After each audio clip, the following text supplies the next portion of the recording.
Вітаю, шановні радіослухачі. Це програма «Крим Реалії», спільний проєкт Української служби Радіо Свобода та Українського радіо. Сьогодні ми будемо говорити про кримсько-татарський прапор і його сприйняття в Криму з часів незалежності України від 1991 року і до сучасного окупованого Росією Криму.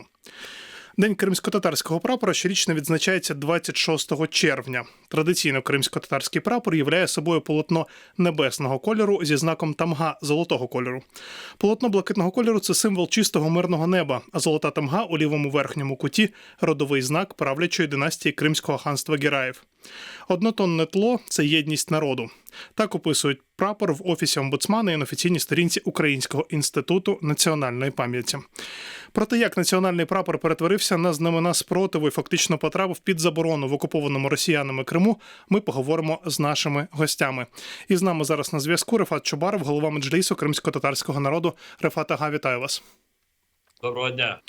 Хочеться трохи зануритися в історію кримсько-татарського прапору, не зовсім в таку давню, а скоріше більш новітню.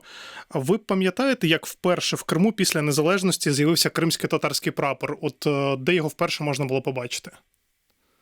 Я скажу, що він появився ще останні роки існування СРСР, коли кримські татари вибороли можливість повертатися масово на свою батьківщину до Криму.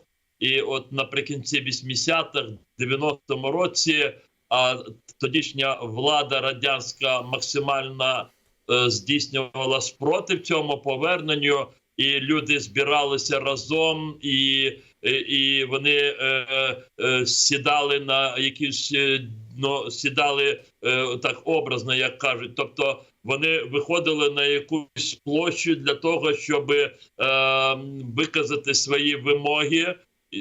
Проблема була в тому, що їм не давали землю, і при тому, що тисячі домів їхніх зберігалися в Криму, які були відібрані в 1944 році.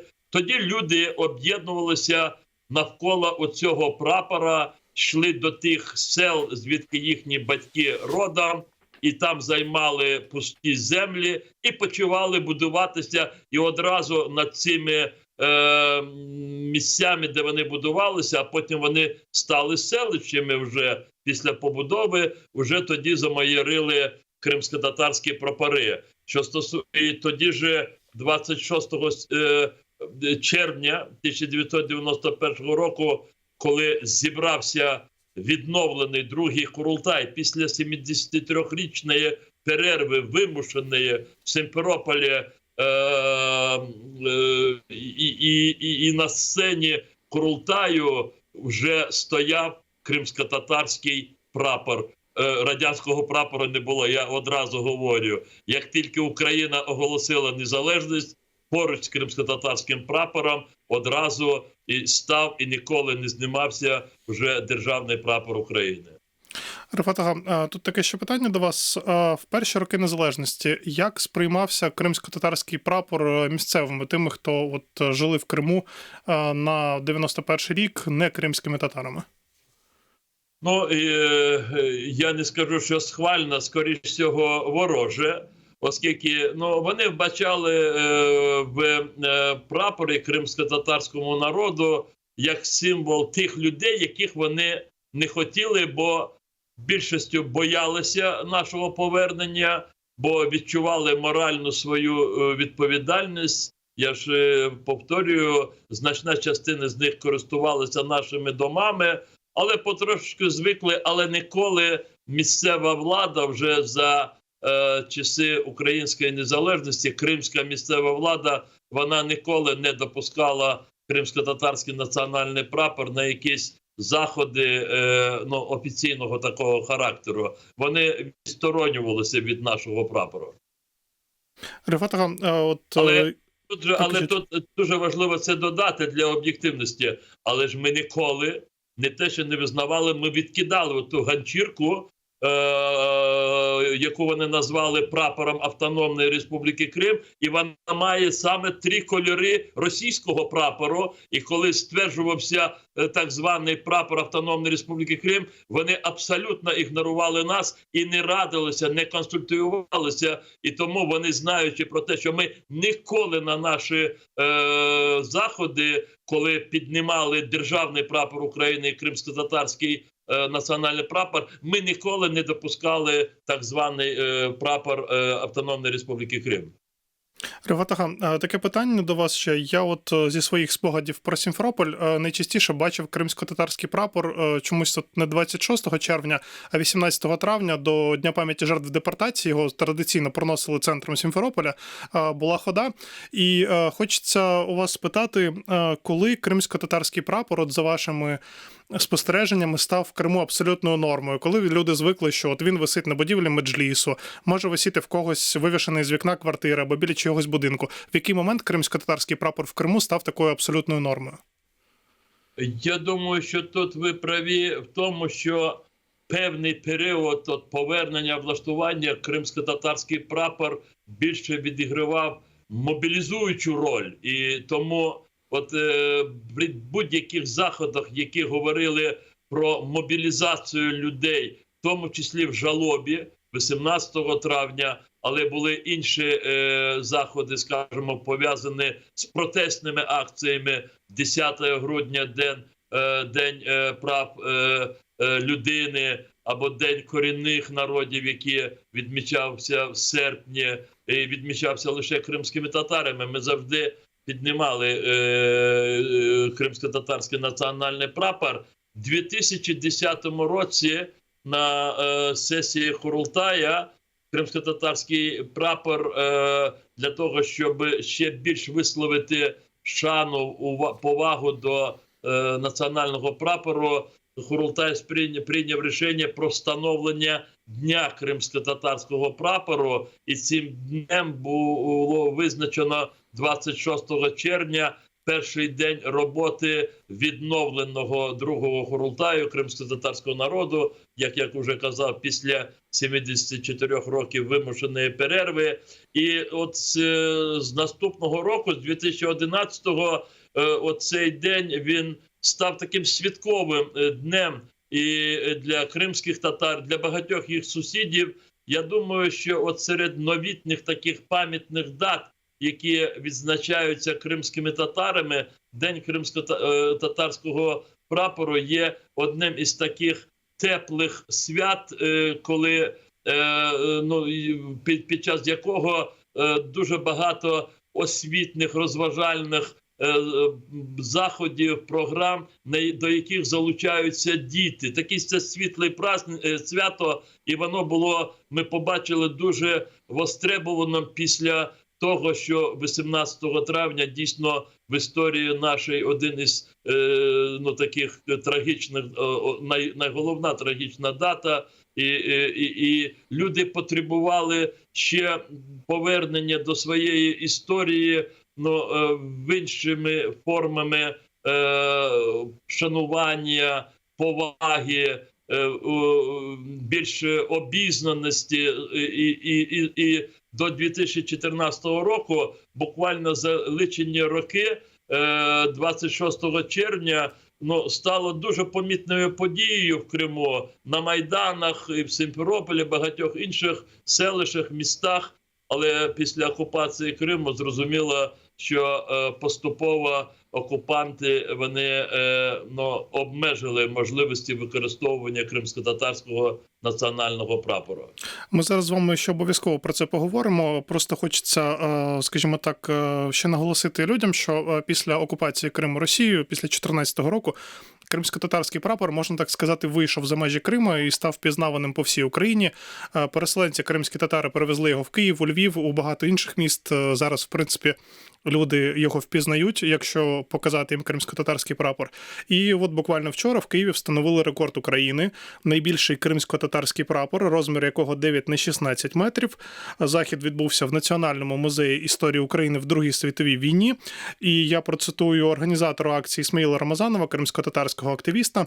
«Для мене велика честь бути поруч з вами в такий день. Важливий день для всієї України, для мого народу. Все, що ми робимо, вся Україна, всі кримські татари робимо заради найбільшої мети деокупації всієї нашої території, безпосередньо тимчасово окупованого півострова Крим». Кінець цитати. Він також зазначив, що після звільнення Криму цей прапор відправлять в музей деокупації. Рефат ага, хочу вас спитати, наскільки такі акції зараз важливі і для України в цілому, для українців, для їхнього сприйняття Криму і кримських татар, і для самих кримських татар, які зараз проживають в статусі вимушених переселенців? Ну, дивіться, я би так би сказав, що якщо до 2014 року кримсько-татарський прапор відігравав більше роль такої самоідентифікації кримських татар, то після подій 2014 року, саме от лютого, березня, квітня 2014 року, коли десятки тисяч кримських татар виходили на масові заходи протесту проти вторгнення російських військ. Це були не насильницькі заходи, не було інших форм можливості, але вони завжди виходили з прапорами кримсько-татарськими, і пік цих подій 26 лютого 2014 року кримсько-татарський прапор вже перетворив і одночасно і фактор вже ідентифікації з світовим співтовариством, ну і українським суспільством, зрозуміло, ідентифікація Криму, кримських татар. В світі зараз, як тільки бачать кримсько-татарський національний прапор, люди одразу це пов'язують з Україною, з окупованим Кримом і з кримськими татарами. І це тепер такий символ, який весь час нагадує спільноті світовій про окупованість Криму, яка зберігає їх єдність щодо підтримки України. Ну і от така роль зараз кримсько-татарського прапору у світі. Хочеться зараз поговорити, звісно, і про Крим. Останніми роками регулярно до будинків кримських татар приходять російські силовики, вони приходять до активістів і з такими попередженнями про, як вони це називають, недопустимість дій екстремістського характеру. В основному це відбувається напередодні днів жалоби на кшталт 18 травня або таких свят, як День кримсько-татарського прапору. Рефат ага, за вашими спостереженнями, який статус кримсько-татарського прапору саме в Криму зараз, і наскільки безпечно, наприклад, його вивішувати чи просто пройтися з ним по вулиці? Дивіться, окупанти не наважуються заборонити кримсько-татарський прапор, бо вони усвідомлюють, наскільки глибоко в душі кожного кримського татарина, кримської татарки цей символ. Вони дійсно це усвідомлюють, але в той же час вони ж не можуть допустити безконтрольного, з їх точки зору, використовування кримсько-татарського прапору, і тому вони намагаються максимально обмежити можливості його використовування. І в Криму, в окупованому росіянами, зараз не може бути проведений жоден захід без їхнього дозволу. І тим більше, якщо на цьому заході будуть підніматися якісь плакати чи якісь, як вони кажуть, прапори. Тобто має бути узгодження. І зрозуміло, вони ніколи не дадуть і не дають узгодження на такі заходи, якщо їх організатори не прийматимуть їхню вимогу. А їхня вимога завжди, там, де є кримсько-татарський прапор, вони хочуть, щоб встановлювали оцю триколірну ганчірку їхню, тобто прапор країни-агресора. І тому наші люди, подавляючи своїй більшості, вони уникають використовування прапору на тих заходах,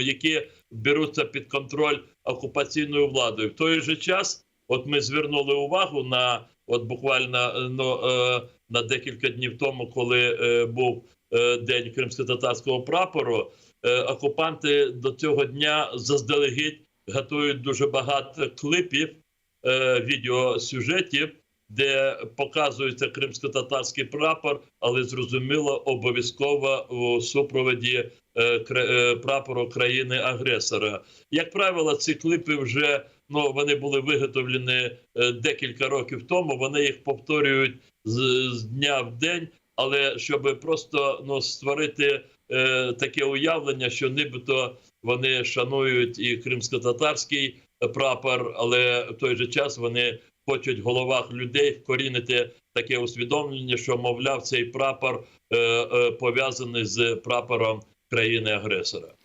Рефат, зараз багато відбувається різних заходів, в тому числі на державному рівні розробляються стратегії когнітивної деокупації, тобто моделюються ситуації, за якими після повернення української влади в Крим будуть розвиватися події. Що стосується прапору Криму, можливо, ви знаєте, чи розглядається кримсько-татарський прапор як основний прапор Криму після деокупації, наприклад, чи, можливо, розглядаються якісь комбіновані варіанти, де до нового прапору Криму будуть залучені і українські, і кримсько-татарські символи?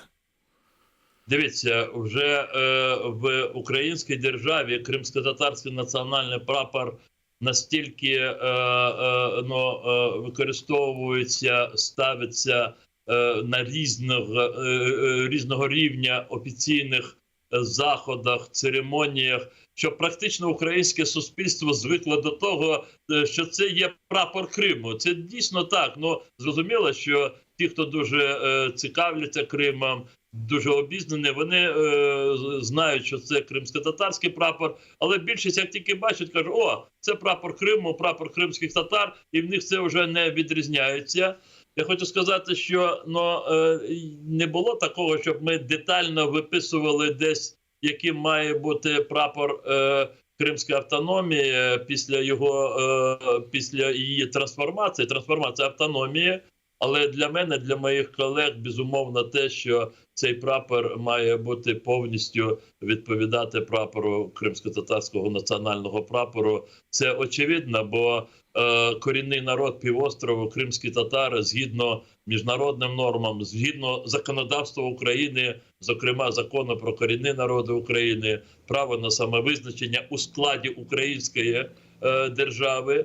І зрозуміло, що символом цієї трансформованої автономії має бути кримсько-татарський національний прапор, і таким чином має бути оформлена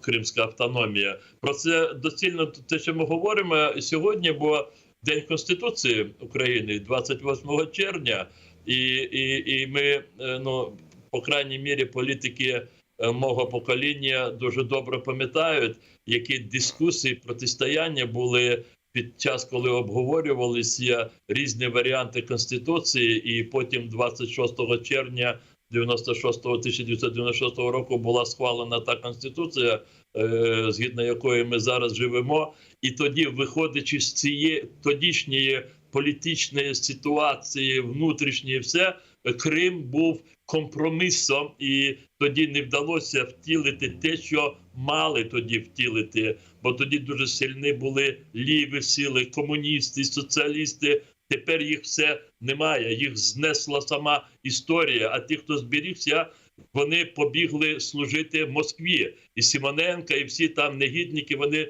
там знаходяться. Зрозуміло, це ще раз свідчить про те, що ми маємо внести відповідні зміни до Конституції України щодо Криму. Ми розуміємося, що ці зміни можуть бути внесені лише після завершення війни, але в той же час ми маємо зараз підготувати і обговорити ці зміни, в тому числі, що стосується майбутнього прапору, трансформованої кримсько-татарську національно-територіальну автономію, прапору цієї автономії.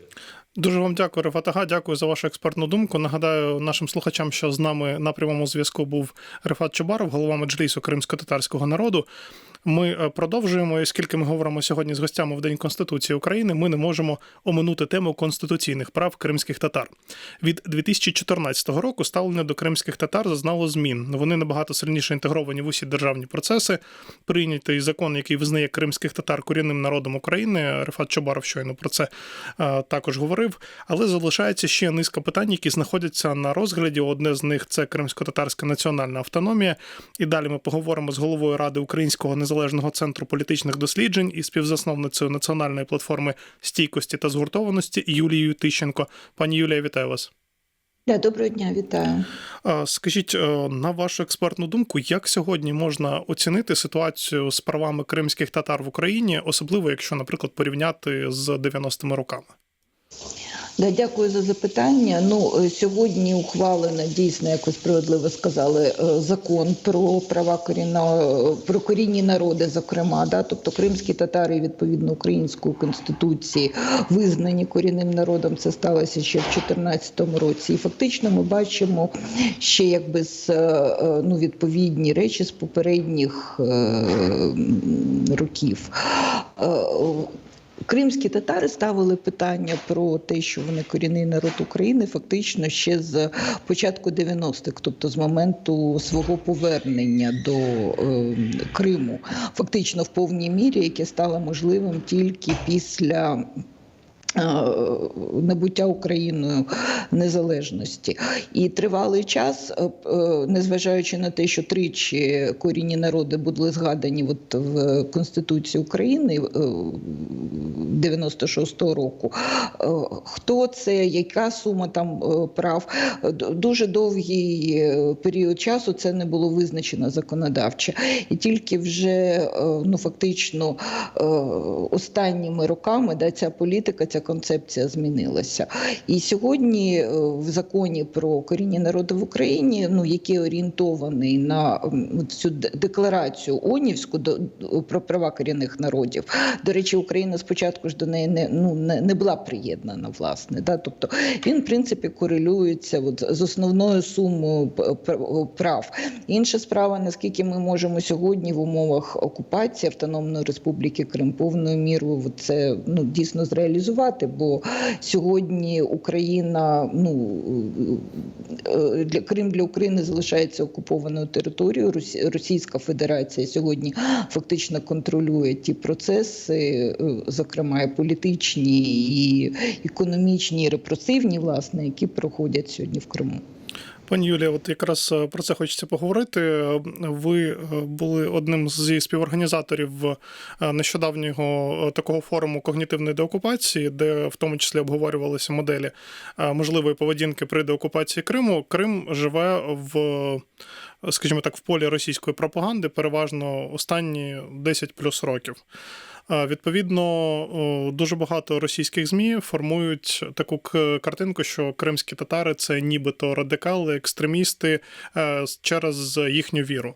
Правозахисні організації визнають, що кримських татар переслідують переважно за їхню релігійну приналежність. Якщо Крим умовно деокупувати навіть в найближчі роки, як провадити стратегію нормального сприйняття тими, хто жив в Криму, не тими, хто переїхав з Росії, а тими, хто жив в Криму і 10 років був під впливом російського інформаційного поля, до нормального ставлення до кримських татар? Дякую, власне, за це запитання. Я б не сказала, що тільки відповідно релігійної ідентичності сьогодні Росія переслідує кримських татар. Зокрема, так звана справа Нарімана Джелялова, це якби політичні речі. Це речі пов'язані ще з певною громадською позицією людини. Мені здається, що все це набагато складніше, ніж ця теза, власне, тільки про питання переслідування якоїсь релігійної взаємодії. Стосовно сприйняття кримських татар в Криму після після деокупації. Я не думаю насправді, що після деокупації все, звичайно, буде залежати там потенційно від сценаріїв цієї деокупації, там часових рамок, загального тла, того, що буде відбуватися навколо Криму, зокрема, того, що буде відбуватися в країні-агресорці, від міжнародної спільноти. Тобто там, можливо, різні нюанси і різні сценарії. Але я не думаю, щоб там питання дуже тригерні між національних, міжетнічних взаємин, цієї міжетнічної взаємодії, без якихось там суперстимулювань з боку тих, хто зацікавлений в подальших конфліктах і напруженні, що його не можна буде владнати і проводити тут відповідний шлях комунікації і діалогу. Чому? Тому що ми маємо досвід, який був споплюжений, зокрема під час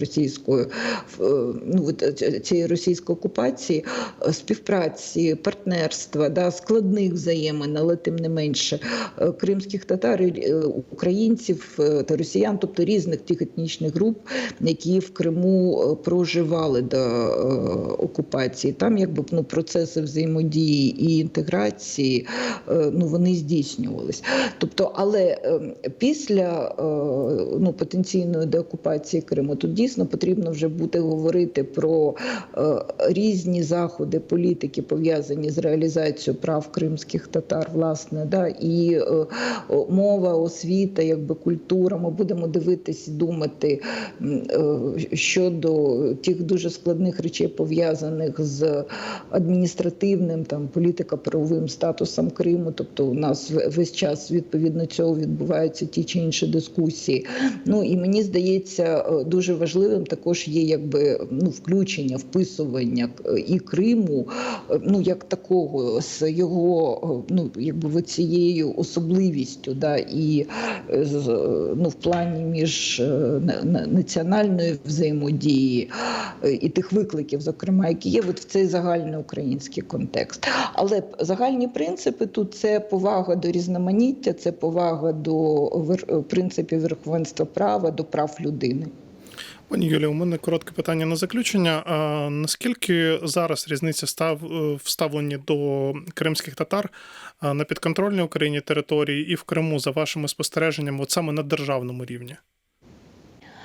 Дивіться, мені здається, що в Україні сьогодні, ви і на початку про це говорили, тобто кримські татари, кримсько-татарська молодь, до речі, і не тільки молодь, вони включені в процес ухвалення рішень, управління, в Україні міністр оборони, тобто це є кримським татарином, власне, і здійснює відповідні функції. В Росії, мені здається, вони намагаються сьогодні виховувати в різний спосіб, різними репресивними методами лояльність, в умовах того, по суті, тоталітарного суспільства, які є. Тобто там це така з радянщини ставлення, мені здається. Тобто це, шароварівщина, по суті. І, знаєте, дуже цікаво просто спостерігати, як, наприклад, з деякими заходами, в тому числі в Бахчисарайському палаці, коли оця якась міжкультурна взаємодія, вона фактично підмінюється питаннями асиміляційної політики по відношенню до кримських татар. Там, знаєте, якесь Різдво, якісь такі дуже російські заходи там відбувались і можуть відбуватись, власне. Тобто тут політика до тих, хто не підтримує цієї лояльності до російського тоталітаризму, це репресії. Хто підтримує, це подальша підтримка виховання цієї фасадної лояльності. І можна там фотографуватись, брати участь, і так картинна, така Потьомкінська деревня тим, хто підтримує, глибоко підтримує сьогоднішню політику Російської Федерації. Дякую вам, пані Юлія. Нагадаю, що з нами була Юлія Тищенко, голова Ради Українського незалежного центру політичних досліджень, співзасновниця національної платформи стійкості та згуртованості. Це, в принципі, у нас все на сьогодні. Я нагадаю всім мешканцям Криму, що Крим Реалії визнані на території Росії та окупованих нею територіях небажаною організацією. Тому закликаємо вас обов'язково переглядати наші випуски, але бути обережними в їхньому поширенні та коментуванні, оскільки за російським законодавством це може передбачати кримінальну відповідальність. Бережіть себе. У мікрофону працював Андрій Гевко. Кримчани мають право знати.